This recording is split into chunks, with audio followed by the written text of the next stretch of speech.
الحمد لله نحمده ونستعينه ونستغفره ونؤمن به ونتوكل عليه ونعوذ بالله من شرور أنفسنا ومن سيئات أعمالنا من يهده الله فلا مضل له ومن يضلله فلا هادي له ونشهد أن لا إله إلا الله وحده لا شريك له ونشهد أن سيدنا ونبينا وحبيبنا ومولانا محمدا صلى الله عليه وسلم عبده ورسوله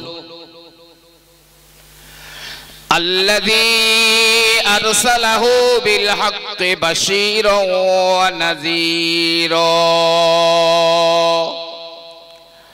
وداعيا إلى الله بإذنه وسراجا منيرا وقال الله تعالى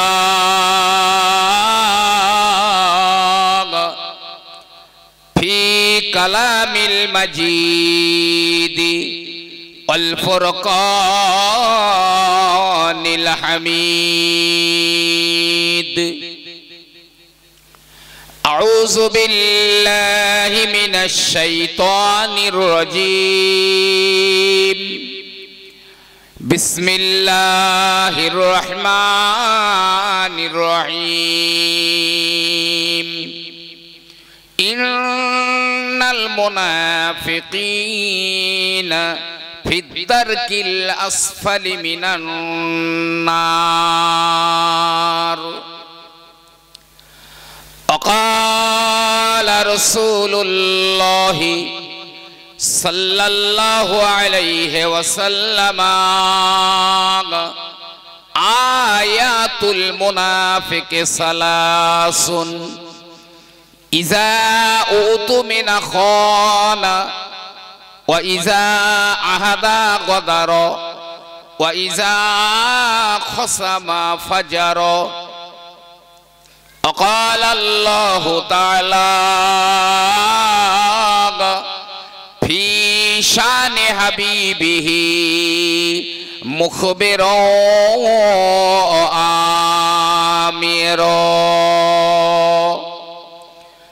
إن الله وملائكته يصلون على النبي يا أيها الذين آمنوا صلوا عليه وسلموا تسليما اللهم صل على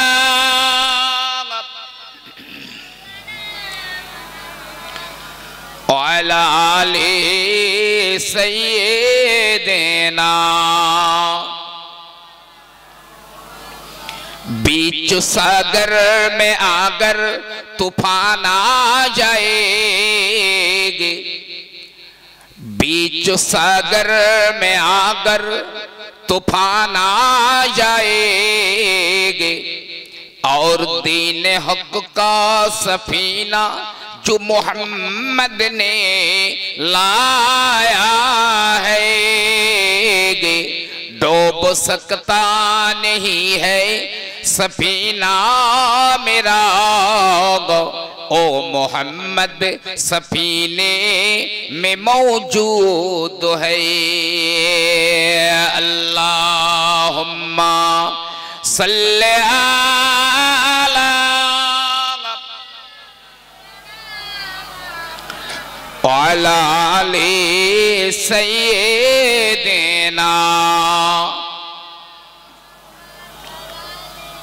अम्मा बाद অধ্যকার এই মহতি জলসার সম্মানীয় সভাপতি সাহেব, মুআজ্জাজ মুহতারাম মহাসম্মানীয় উলামায়ে কেরাম, বিশেষত এই মহল্লার মসজিদের যোগ্য ইমাম সাহেব ও আমার স্নেহভাজন আলহাজ হযরত মাওলানা শাহানুর আলম সাহেব, সম্মুখে বসে থাকা সুধী শ্রোতাবৃন্দ, পর্দা নশিনা ধার্মিকা মায়েরা এবং বোনেরা, আল্লাহ রাব্বুল আলামিনের দরবারে শুকর গুজার হই যে আল্লাহ পাক আমাদের জীবজন্তু না করে সৃষ্টির সেরা মানুষ করে আজ এই পাক মাহফিলে সমবেত হওয়ার সুযোগ করে দিয়েছেন। তাই সকলেই চিৎকার দিয়ে একবার বলুন না আলহামদুলিল্লাহ। তারই পরে মক্কার জ্যোতি, মদিনার বাতি, মা আমিনার নয়নের পুত্তলি, প্রিয় নবী সাল্লাল্লাহু আলাইহি ওয়াসাল্লামের পাক দরবারে জানাই অসংখ্য দরুদ এবং সালাম। সকলে একবার বলুন সাল্লাল্লাহু আলাইহি ওয়াসাল্লাম। ইত্তাগরে বিদায়ী বক্তা আলহাজ হযরত মাওলানা শাহানুর আলম সাহেব অনেক তথ্যপূর্ণ আলোচনা আপনাদের কাছে করেছেন। আমিও এসেছি আপনাদের কাছে কিছু বলবার জন্য। ভাই বেয়াদবি নেন না। সর্বপ্রথমে আমরা দেখি নামাজ পড়ি, রোজা করি, তাহাজ্জুদ পড়ি, আর হজ করি, আর যাই করি না কেন, প্রথমে আমাদের দেখতে হবে আমরা প্রকৃত মানুষ হয়েছি কিনা। মানুষের অবয়ব থাকলেই তো মানুষ হয় না। কোরআন পাকে আল্লাহ পাকই বলেছেন উলাইকা কাল আনাম, ওরা চতুষ্পদ জন্তু জানোয়ারের মতো, বালহুম আদল, তার চেয়েও খারাপ। আমলের কথা, ভালো কাজ করবার কথা পরে বলি, প্রথমে আমরা মানুষ কিনা সেটা দেখা লাগবে। প্রথমে মানুষ হতে হবে, কারণ প্রকৃত মানুষ সৃষ্টি জগতের মধ্যে শ্রেষ্ঠত্ব। আল্লাহ পাক বললেন লাকাদ খলাকনাল ইনসানা ফি আহসানি তাকওয়িম, মানব জাতিকে আমি সর্বোৎকৃষ্ট করে বানিয়েছি। তবে এই শ্রেষ্ঠত্ব যদি ধরে রাখতে না পারে, সুম্মা রাদাদনাহু আসফালা সাফিলিন, তাহলে একদম সর্বনিম্ন স্তরে নামিয়ে দেব। এমনকি যে প্রাণীর নাম করলে মানুষ ঘৃণায় বলে তোর ওযু ভেঙে গেছে, আল্লাহ পাক বলছে তার চাইতেও নিচে নামিয়ে দেব। শাহ ওয়ালিউল্লাহ মুহাদ্দিস দেহলভী রাহমাতুল্লাহ আলাইহি, সে তো অনেক বছর আগের কথা, তখন এত পাপাচার, অন্যায়, অবিচার, জুলুম, হারামখুরি, চগলখুরি, বেঈমানি, বাটপারি ছিল না। শাহ ওয়ালিউল্লাহ মুহাদ্দিস দেহলভী রাহমাতুল্লাহ আলাইহি দিল্লির জামে মসজিদে ইমামতি করতেন বা জুম্মার নামাজ পড়াতেন। তার একটা আদত ছিল, অভ্যাস ছিল, তিনি যখনই আসতেন এই হাজি রুমাল দিয়ে বা কোনো কাপড় দিয়ে, রুমাল দিয়ে, নতুন বউ যেমন ঘোমটা দিয়ে থাকে ওই রকম ঘোমটা দিয়ে মুখ ঢেকে আসতেন। কোন রকমে শুধু পথটা দেখবার মতো চোখটা পিটপিট করে দেখা যেত। এখন মুসল্লিরা তারা চেষ্টা করে হুজুরের মুখটা একবার দেখব, জি, কারণ আমি এখনকার জমানায় সেরকম আলেম কটা আছে জানি না, তবে হাক্কানি আলেমদের মুখের দিকে তাকিয়ে দেখলে আল্লাহ পাক তার জীবনের সগীরা গুনাহগুলো মাফ করে দেন। তো এই রকম আলেম এই জমানায় কটা আছে আমার জানা নেই, আমি তো নই, নিজের কথাই বলা ভালো। শাহ ওয়ালিউল্লাহ মুহাদ্দিস দেহলভী রাহমাতুল্লাহ আলাইহি মুখটা বারে বারে ঢেকে ঢেকে যেতেন। মুসল্লিরা চারিদিক দিয়ে উকি ঝুঁকি মেরে দেখতো হুজুরের চেহারা খানা দেখা যায় কিনা, কিন্তু না না না, একবারের জন্যেও হুজুরের চেহারা কেউ দেখতে পেত না। এখন শাহ ওয়ালিউল্লাহ মুহাদ্দিস দেহলভী হুজুরের খুব একটা খায়ের খালক ছিল, একেবারে বলতে পারেন অ্যাসিস্ট্যান্ট। এখন মুসল্লিরা হুজুরের ওই খাস লোকটাকে বলতো, হুজুর এরকম মুখটা ঢেকে কেন যায়, আমরা একটু হুজুরের মুখটা দেখে বরকত নেব, একটু বরকত হাসিলের জন্য একটু দেখবো। তো হুজুর ওই রকম মুখ ঢেকে যায়, একটু বলেন না হুজুর যেন মুখটা একটু খুলে যায়, আমরা একটু দেখবো। হুজুরের ওই খাস ব্যক্তিটি হুজুরকে বলে, হুজুর আপনি চেহারা কেন ঢেকে যান, সবাই আপনার চেহারা খানা দেখতে চায়, একটু বরকত নিতে চায়, আপনি মুখ খানা বার করে যাবেন। কিন্তু ওই পর্যন্ত হুজুর এই কথাটার গুরুত্ব দেননি, একই নিয়মে মুখ ঢেকে ঢেকেই যেতেন। এখন একদিন যাচ্ছেন মসজিদের ভিতরে, মুসল্লিরা ওই লোকটাকে বলছে, এই হুজুরকে একটু বলো না, হুজুর একটু মুখটা খুলে দিক।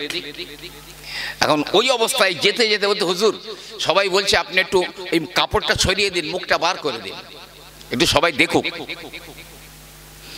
শাহ ওয়ালিউল্লাহ মুহাদ্দিস দেহলভী নিজের মাথার থেকে রুমালটা খুলে ওই যে লোক বলেছে ওর মাথায় চাপিয়ে দিয়েছিলাম, মাথায় ফেলে দিয়েছে। আমি একেবারে গাজা ঘুরে কথা বলিনি। নকশবন্দি তরিকার প্রখ্যাত পীর জুলফিকার আহমদ সাহেব তার খুতবায় জুলফিকারের মধ্যে লিখেছেন।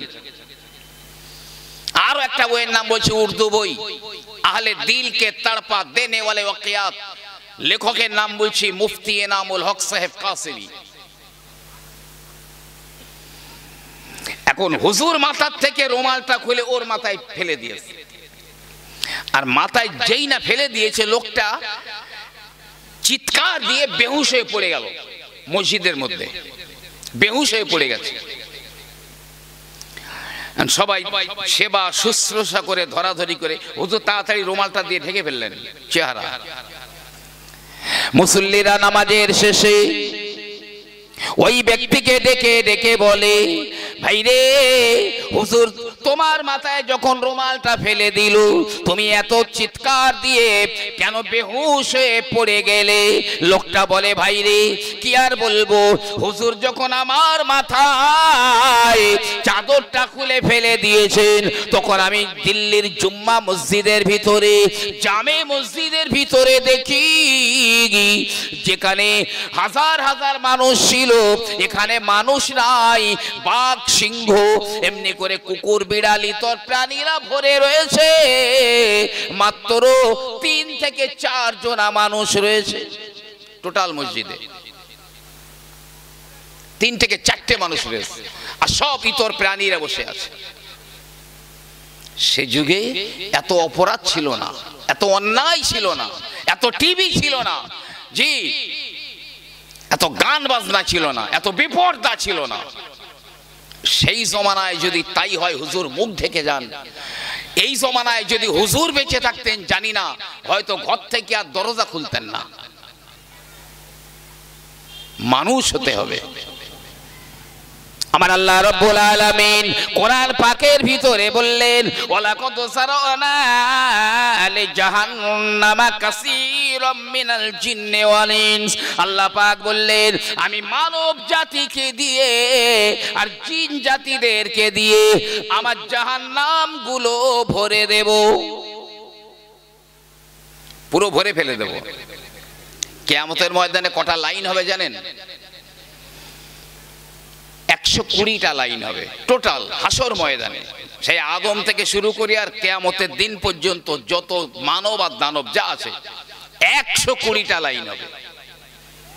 এক একটা লাইন লম্বা হবে 40,000 বছরের রাস্তার দূরত্ব সমান লম্বা এক একটা লাইন।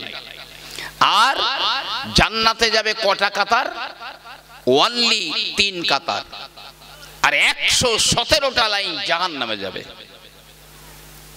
ভাবতে পারেন ময়দানে মাহশরে আমার আল্লাহ পাক আল্লাহ তাআলা আদমকে ডেকে ডেকে বলবেন, হে আদম, তোমার আওলাদদের ভিতরে জান্নাতি আর জাহান্নামীদের আলাদা করে দাও। বাবা আদম আলাইহিস সালাম বলবেন, আল্লাহ পাক 1000 কটা জান্নাতে যাবে আর কটা জাহান্নামে যাবে। আমার আল্লাহ পাক বলবেন, ওরে আদম, 1000 ভিতরে 999 জন জাহান্নামী হবে, 1 জন জান্নাতি হবে। নবী পাক যখন কথাটা বললেন, সাহাবারা কেঁদে পাগল হয়ে যাচ্ছেন। তো নবী পাকের জমানা, খৈরে করুন সেটা। সাহাবারা কেঁদে জারে জার হয়ে যাচ্ছেন। 1000-এ একটা যদি জান্নাতে যায়, আমরা কোথায় পড়ে থাকবো? আল্লাহ যাদের শানে বলেছেন রাদিয়াল্লাহু আনহু, আল্লাহ তাদের উপরে রাজি আছেন, সন্তুষ্ট আছেন, সেই সাহাবারা। নবী আমার বললেন, ও আমার সাহাবারা, কেঁদো না কেঁদো না গো, 99 জন জাহান্নামে দিয়ে গে যদি একটা খাঁটি মুসলমান ইমানদারকে জান্নাতে দেওয়া যায়, শেষে দেখা যাবে ইমানদার আর পাওয়া যাবে না গো, ইমানদার খুঁজে পাওয়া যাবে না। কাকে জান্নাতে দেওয়া যাবে এমন মানুষ পাওয়া যাবে না। তবে সেই পর্যায়ে যেতে তো হবে। আমরা তো টোটাল গা ছেড়ে দিয়েছি। আল্লাহ একটাবার চিন্তা হয় না, একটা নতুন জায়গায় আমাকে আপনাকে যেতে হবে। সেই জায়গাটা সম্পর্কে আমরা কেউ জানি না, কেমন জায়গা ওটা। কবর কি পহেলে রাত, কবরের প্রথম রাত কি ডেঞ্জারাস হবে, কি ভয়াবহ হবে, আল্লাহ সামাল দেবেন কিভাবে, পরিস্থিতি সামলাবো কিভাবে। নেকির চিন্তা তো নেই, একটা নেকি কম হয়েছে হাসর ময়দানে, একটা নেকি কম। আল্লাহ বলছে, এই তোমার নেকি একটা কম হয়েছে, একটা নেকি হলে জান্নাতে যেতে পারবে, তবে সেই একটা নেকি তোমার কম, জাহান্নামে যাও। ভালো করে বুঝুন, একটা কম হয়েছে নেকি। লোকটা বলবে, আল্লাহ একটু সময় দাও, আমি আমার ছেলের জন্য, বিবি বাচ্চার জন্য, নাতিপোতাদের জন্য, আমার মা বাপের জন্য কি না করেছি। রাত দিন পরিশ্রম করে তাদের সুখের সরঞ্জাম তৈরি করে দিয়েছি, একটু সময় দাও, আমি ওদের কাছে গেলে আমার একটা নেকি দেবে, নিশ্চয়ই একটা নেকি দিয়ে দেবে। আল্লাহ বলবেন, যাও, তোমার সুযোগ দিলাম, একটা নেকি নিয়ে এসো, যাও। লোকটা দৌড়ে দৌড়ে চলে যাবে, মায়ের কাছে যাবে, বাপের কাছে যাবে, আম্মা জান, একটা নেকি আমার কম হয়েছে, একটা নেকির জন্য জাহান্নামে যেতে হবে। ও আমার আল্লাহ, আমি আমার আল্লাহর দরবারে সময় চেয়ে নিয়েছি, একটা নেকি আমার দাও। মা বলবে, দূর হয়ে যা, দূর হয়ে যা, দুনিয়ার বুকে আমার কোনো সন্তান ছিল না। বাপও তাই বলবে, ছেলেও বলবে, একটা নেকি কেউ দেবে না হাসর ময়দানে। যাদের সুখে রাখার জন্য আমার পরকাল বরবাদ করে ফেলছি, একটা নেকি দেবে না। লোকটা ফিরে আসছে কাঁদতে কাঁদতে, হায় রে, যাদের জন্য আমি দুনিয়াটা, আমার জীবনটা, আমার পরকালটা বরবাদ করেছি, যাদের জন্য একটা নেকি আমার দিল না। ফিরে যাচ্ছে কাঁদতে কাঁদতে। একটা লোক বলতে, এই ভাই কি হয়েছে, তুই কাঁদছিস কেন? বলতে, ভাই আমার একটা নেকি কম পড়েছে, যারই কারণে আমার জাহান্নামে যেতে হবে। আমার ছেলে মেয়ে, মা বাপ, বিবি বাচ্চা, নাতি পোতাদের কাছে গিয়েছিলাম, একটা নেকিও দেয়নি। এখন কি আর করা যাবে, জাহান্নামে তো আমার যেতেই হবে। লোকটা বলতে, দাঁড়া ভাই, এই শোন, তোর একটা নেকি কম হয়েছে? বলে, হ্যাঁ। তা তোর একটা কমের জন্য জাহান্নামে যেতে হবে, জান্নাতে যেতে পারবি নি? বলছে, না। তা শোন, আমার টোটাল নামায় আমলে আমার মাত্র একটাই নেকি আছে, আর সব গোনা। তা তোর একটা কমের জন্য যখন যেতে পারবি নি, তা আমার এই একটা নেকিলে আমি আর কি করবো? আমি তো টোটালি যেতে পারবো না। তা ফালতু আমার একটা নেকি, এক কাজ কর ভাই, তোর দিলি যদি তুই জান্নাতে যেতে পারিস, তা তুই যা, এই নে আমার একটা নেকি তো দিয়ে দিলাম, যা। বিবি বাচ্চা ছেলে পিলেরা দেয়নি। আমার আল্লাহ রব্বুল আলামিন ডেকে দুজনকেই ডাক দেবেন, দুজনাই চলে আয়। চলে গেল। আমার আল্লাহ পাক বললেন, এ আমার বান্দারি, তোর একটা নেকির ঘাটতি ছিল, ওটা তো পূরণ হয়ে গেল, যা তুই জান্নাতে চলে যা। আমার আল্লাহ পাক এই লোকটাকে এবারে ডেকে ডেকে বলবেন, হে আমার বান্দারে, তুই কি আমার চাইতে বড় দয়ালু হয়ে গেলি? তুই কি আমার চেয়ে বড় দাতা হয়ে গেলি? দেখ দেখ আমি আল্লাহ কত দয়ালু, দেখে নে, যা আমি আল্লাহ তোকেও মাফ করে দিলাম। একটা নেকির অনেক মূল্য, একটা কম হলে জাহান্নামেও যেতে হতে পারে। সেই ময়দানে মাহশরে আল্লাহ 50,000 বছর, দুনিয়াতে যত সময় লাগে 50,000 বছর হতে, কিয়ামতের একটা দিন সেই রকম লম্বা হবে। সূর্য কত দূরে আসবে? হাত্তা এখনো মিকদারা মিলিন, 1 মাইলের মধ্যে নেমে আসবে। সূর্য পাল্টি হয়ে যাবে।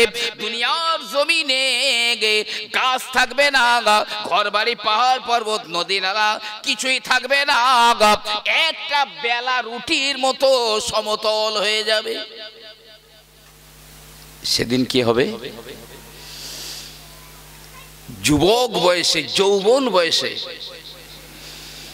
কেউ যদি আল্লাহর ইবাদত বন্দেগীতে কাটিয়ে দেয়, অন্তত ওই রৌদ্রে কিয়ামতের ময়দানে আর দাঁড়াতে হবে না। আল্লাহর আরশটা নামিয়ে আনা হবে নিচে, আর আরশের একটা লম্বা ছায়া পড়বে।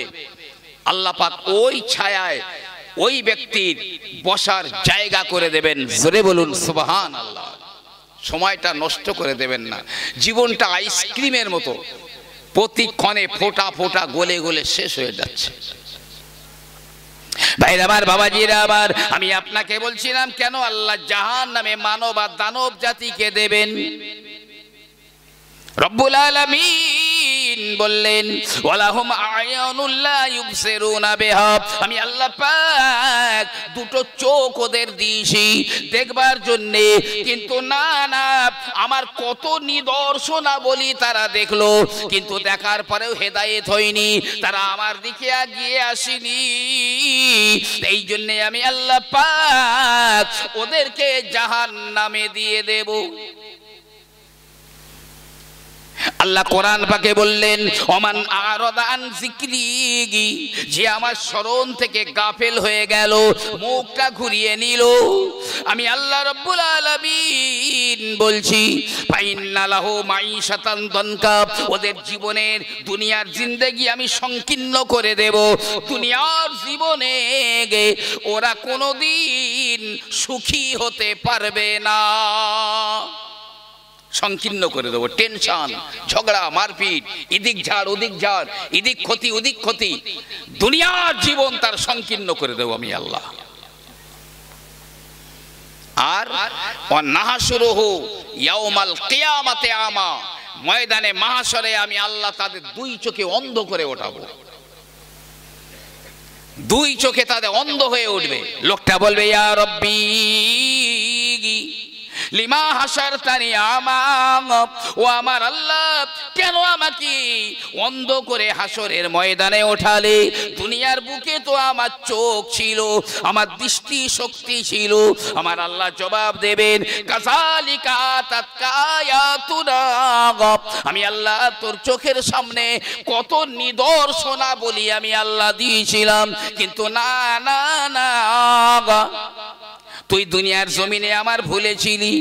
ওয়াকাযালিকাল ইয়াউমা তুনসা, দুনিয়ায় তুই যেমন আমাকে ভুলেছিলি, আমি আল্লাহ পাক আজ তোকে ভুলে গেলাম। আল্লাহ ভুলে গেলে আর কি হবে? পৃথিবীর একটা মানুষ দেখান তার বাঁচাতে পারবে না। আরে আমার নবী নিজের বেটি ফাতেমাকে বলছেন, ইয়া বিনতা মুহাম্মাদিন, এ মুহাম্মাদের বেটি ফাতেমা, আনকাজি নাফসাকি মিনান নার, তুমি নিজেকে নিজে জাহান্নাম থেকে বাঁচিয়ে নাও। তোমার বাবা নবী বলে, তোমার বাবা আল্লাহর রাসূল বলে এই চিন্তা ভাবনা নিয়ে ময়দানে মাহশরে উঠো না গো। ও ফাতেমা, জাহান্নাম থেকে তুমি নিজেকে বাঁচাও। আমরা তো কোথাকার কে? নবী তার ফুপি সুফিয়াকে ওই কথা বলেছিলেন, ইয়া আম্মাতু মুহাম্মাদিন, এ মুহাম্মাদের ফুপি সুফিয়া, আনকাজি নাফসাকি মিনান নার, জাহান্নাম থেকে নিজেকে বাঁচাও। আমার চিন্তা ভাবনা নিয়ে ময়দানে মাহশরে উঠো না, লাভ হবে না। পীর ওলিয়া উলিয়া একজন লোক বাইজিদ বোস্তামি রহমাতুল্লাহ আলাইহির পেছন পেছন ঘুরছে। বাইজিদ বোস্তামি হুজুর বললেন, এই তুমি যদি বাইজিদের চামড়াটা খুলে তোমার গায়ে পরে নাও তবুও তুমি বাইজিদ হতে পারবে না। যে কাজ করে আমি বাইজিদ হয়েছি সেই কাজ না করলে তুমি হারগিজ আমার মতো হতে পারবে না। আমার গায়ে চামড়া খুলে তুমি পরে নিলেও হবে না। কে বাঁচাবে? আমার আল্লাহ রাব্বুল আলামিন বললেন, ওয়ালাহুম আযানুল লা ইয়াসমাউনা বিহা, আমি আল্লাহ পাক ওদের দুটো কান দিয়েছিলাম, শ্রবণ শক্তি দিয়েছিলাম, না না ওরা শুনেও শোনে না। কত ভালো কথা শুনলো, ওয়াজ নসিহত শুনলো গো, কিন্তু না হেদায়েত হলো না, আমার দিকে ফিরে এলো না। জি, ওদের অন্তর দিয়েছি, লাহুম কুলুবুল লা ইয়াফকাহুনা বিহা, কিন্তু সে অন্তর দিয়ে তারা বুঝেও নি। আল্লাহ বলছে, উলাইকা কাল আনাম, ওরাই হলো চতুষ্পদ জন্তু জানোয়ারের মতো, বালহুম আদল, তার চেয়েও খারাপ।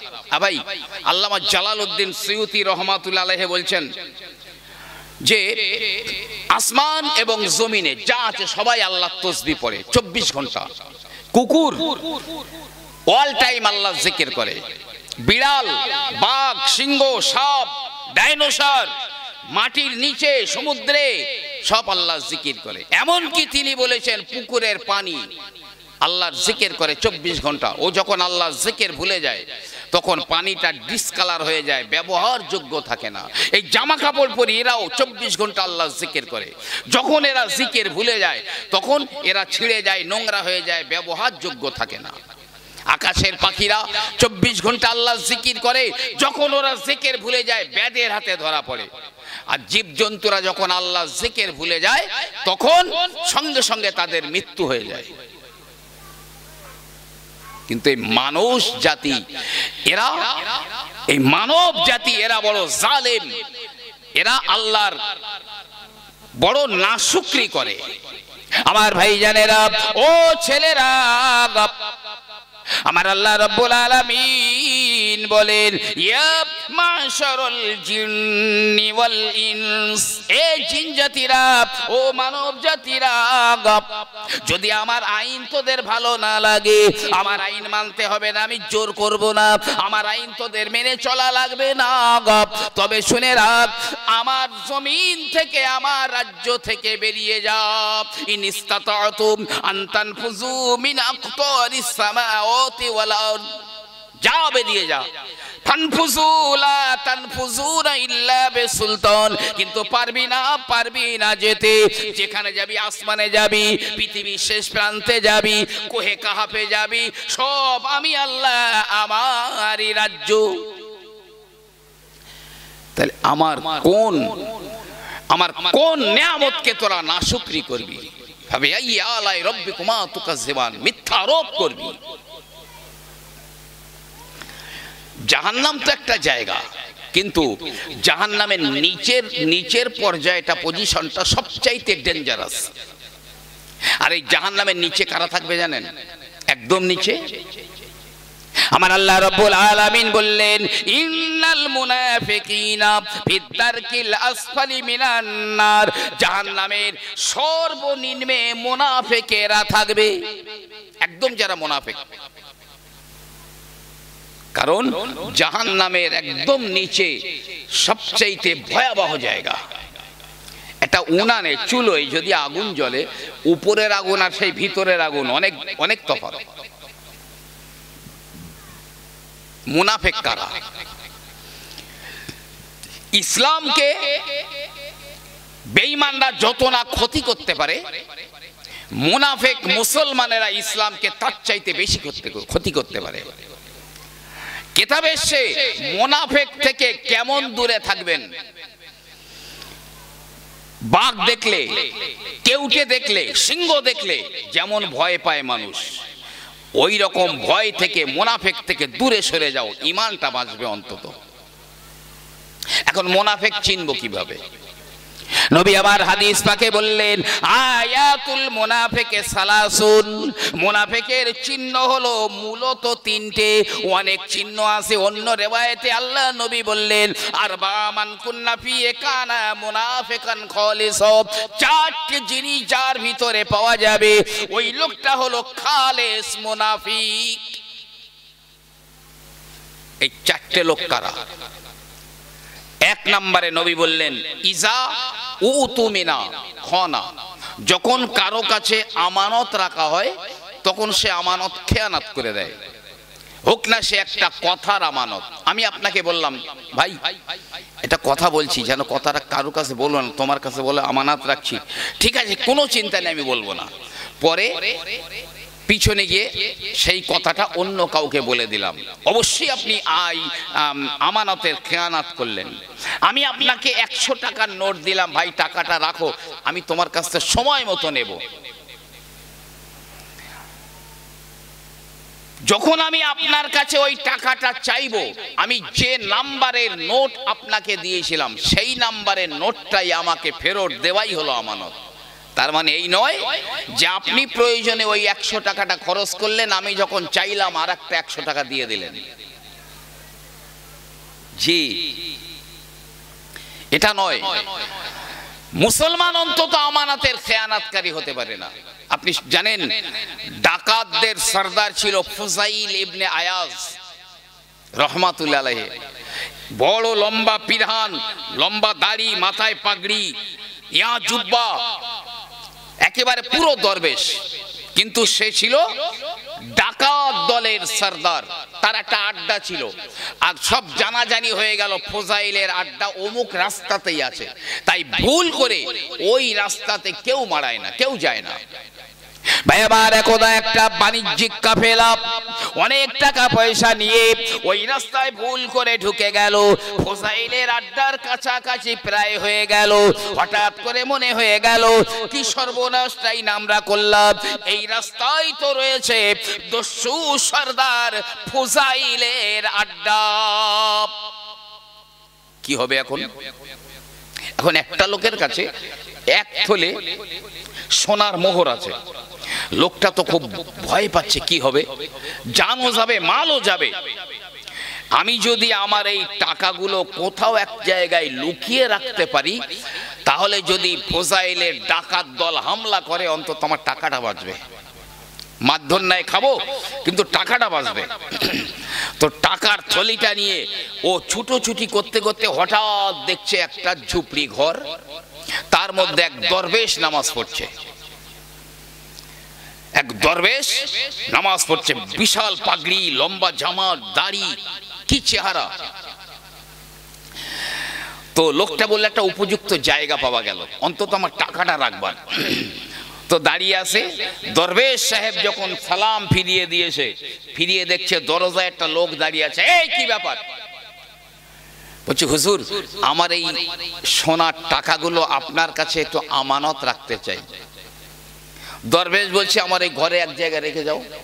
আর লোকটা ওর মধ্যে টাকা, ওই ঘরে টাকাগুলো রেখে নিজে একটা অন্য জায়গায় গোপনে আড়ালে চলে গেছে। ইতিমধ্যে ফুজাইলের এই দস্যু বা ডাকাত দল ওই বাণিজ্যিক কাফেলার উপরে হামলা করে দিল। মারপিট করে, খুন খারাপি করে টাকা পয়সাগুলো সব কেড়ে নিল। কেড়ে নিয়ে ডাকাত দলেরা আবার পালিয়ে গেল। এই লোকটা এবারে বেরিয়েছে, যাক অন্তত বিপদটা কেটেছে, আস্তে আস্তে যাই দরবেশের কাছ থেকে আমার টাকাটা নিয়ে এবার পালাই। এখন ও আস্তে আস্তে দরবেশের সেই ঝুপড়ি ঘরের সামনে গিয়ে দেখছে, চোখ দাঁড়িয়ে গেছে। আরে এই এক্ষুনি যারা ওই মারপিট করে টাকা পয়সা কেড়ে নিয়ে পালিয়েছে সব ওর ভিতরে, আর সেই দরবেশ তার সামনে ওই টাকা পয়সা সব রেখে দিয়েছে, দরবেশ ভাগ করছে। লোকটা বলতে, সর্বনাশ, যাকে দরবেশ ভেবেছিলাম সেই তো ফোজাইল, ওই তো দস্যু সর্দার ফোজাইল, বাঘের কাছে ছাগল পোষানি দিয়ে গেলাম, সর্বনাশ। হয়তো কাছে থাকলি কি হতো না হতো আল্লাহ জানে। এখন তবু দাঁড়িয়ে রয়েছে। ফোজাইল বলতে, কি খবর, দাঁড়িয়ে আছো কেন? বলতেছে, আমি আপনার কাছে আমার কিছু টাকা আমানত রেখে গিয়েছিলাম, তাই এসছি। ফোজাইল বলছে, যেখানে রেখে গিয়েছিলে সেখানেই আছে, ওখান থেকে নিয়ে চলে যাও। ও আস্তে আস্তে ঘরে ঢুকে দেখছে যথাস্থানে টাকার থলিটা আছে, ও টাকাটা নিয়ে বেরিয়ে চলে গেল। ডাকাতেরা বলে, হে আমাদের নেতা, ও আমাদের সরদার, কি ব্যাপার কি ব্যাপার? আমরা তো এমনি করে মারপিট করে নিয়ে এলাম, এত কষ্ট করে নিয়ে এলাম, জানকে বাজি রেখে এত কষ্ট করে টাকা পয়সা কেড়ে নিয়ে এলাম, আর অযাচিত ভাবে এক থলে সোনার টাকা রেখে গেল, ওকে কেন টাকাটা ফেরত দিলেন? কারণটা কি? ফোজাইল বলছে, শোনো, আমি ডাকাত হতে পারি, গুন্ডা হতে পারি, লুটেরা হতে পারি, বদমাইশ হতে পারি, তবে মনে রাখো আমি কিন্তু মুসলমান, ইমানদার। আর ইমানদার বা মুসলমান কখনো আমানতের খেয়ানাতকারী হতে পারে না। ও আমার কাছে আমানত রেখে গিয়েছিল, আমার নৈতিক দায়িত্ব হলো, আমার ইমানি দায়িত্ব হলো ওর আমানতটা ফিরিয়ে দেওয়া, তাই আমি আমার আমানতটা ফেরত দিয়েছি মাত্র। আগেকার দিনে এই ডাকাতদেরও একটা নীতি ছিল, দস্যুদেরও একটা নীতি ছিল, কিন্তু এখনকার মুসলমানদের নীতি কোথায়? সব হারিয়ে গেছে, কিচ্ছু নেই। যারা সমাজের নেতা, লিডার, তার আন্ডারে যত মানুষ আছে, এদের জান মাল ইজ্জতের আমানত আল্লাহ ওই নেতার কাছে, কি অঞ্চল প্রধানের কাছে, কি চেয়ারম্যানের কাছে, কি মুখ্যমন্ত্রী, কি প্রধানমন্ত্রী, যে এমনকি জীবজন্তু পর্যন্ত।